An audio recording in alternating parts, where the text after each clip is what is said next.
Salam kerahiman. Hari ini kita mau belajar dari Bunda Maria. Kita baca dari 1711. Pengajaran dari Bunda Maria. Ketika aku sendirian bersama Santa Perawan Maria, ia mengajarkan kepadaku mengenai kehidupan batin. Jadi pada saat kita bersama Bunda Maria, contohnya dalam doa Rosario atau dalam doa Salam Maria, tidak hanya kita yang berdoa, tapi perlu saat hening, diam.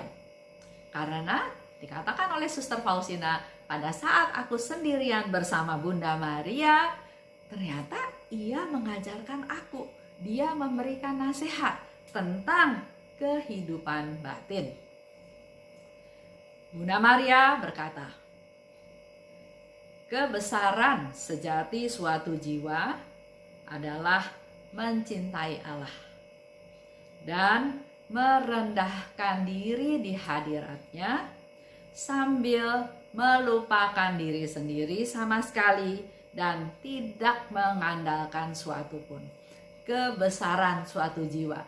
Bunda Maria memberikan nasihat, memberikan masukan, memberikan pengajaran pada Suster Faustina.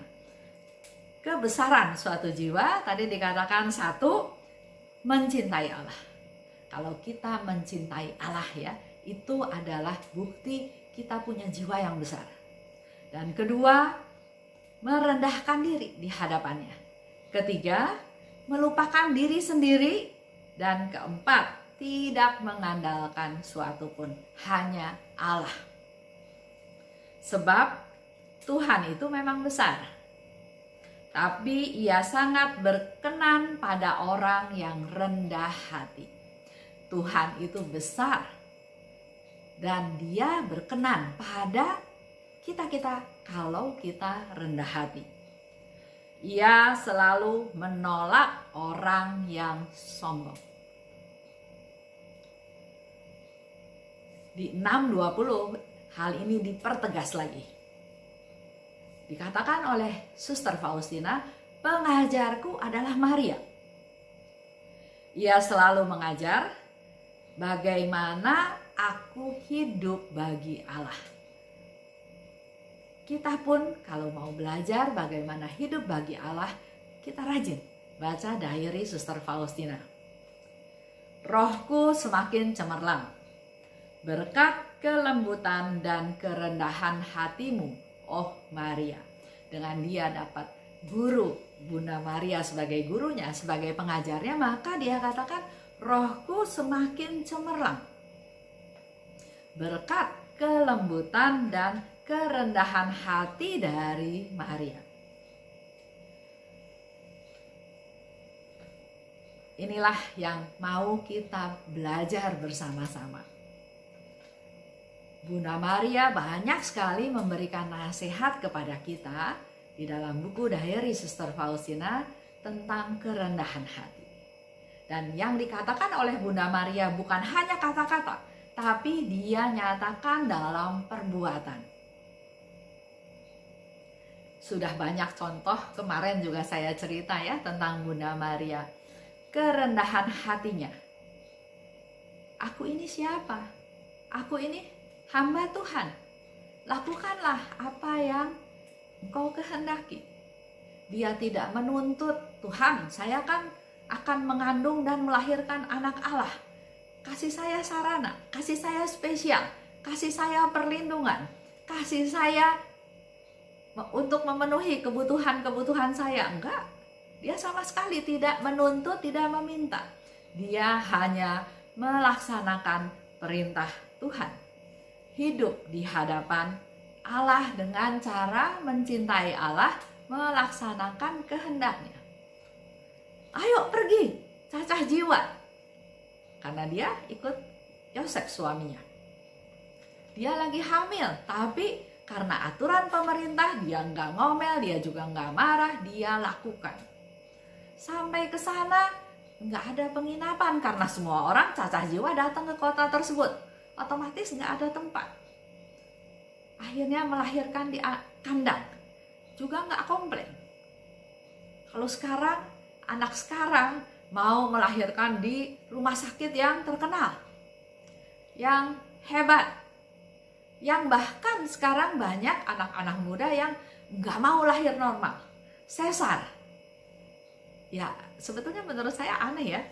Kita dikasih kemampuan oleh Tuhan untuk melahirkan secara normal.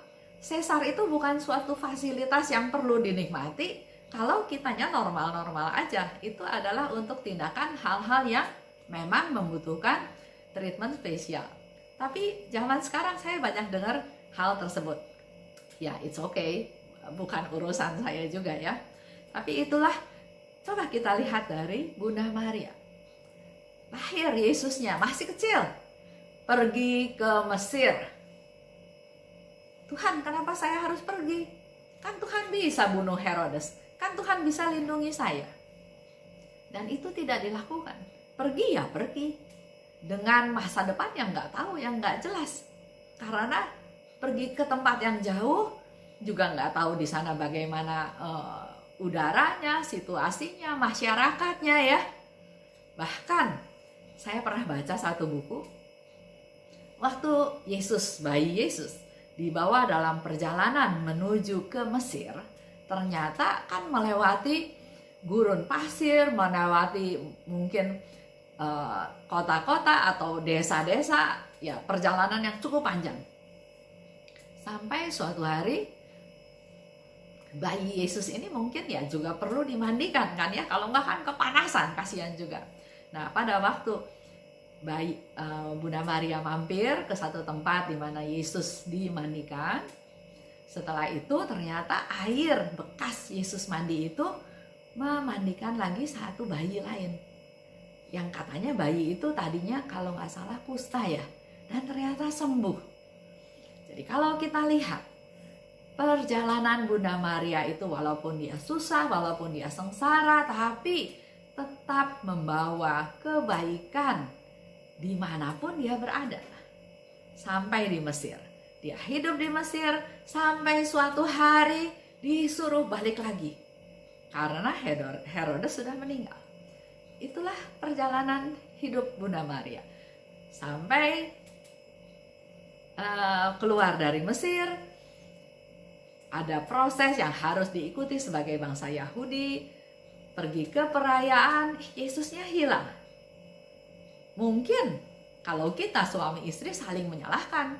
Suami menyalahkan istri, istri menyalahkan suami. Karena kok anaknya sampai nggak ada yang urus, sampai nggak tahu, sampai hilang.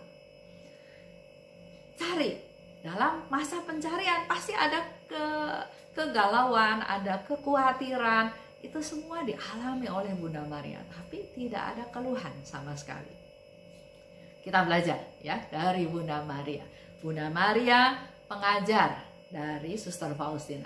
Bunda Maria juga menjadi pengajar dari kita. Dan seperti Suster Faustina katakan, dengan meneladan Bunda Maria, saya semakin mengenal Allah. Itu aja untuk hari ini. Salam kerahiman.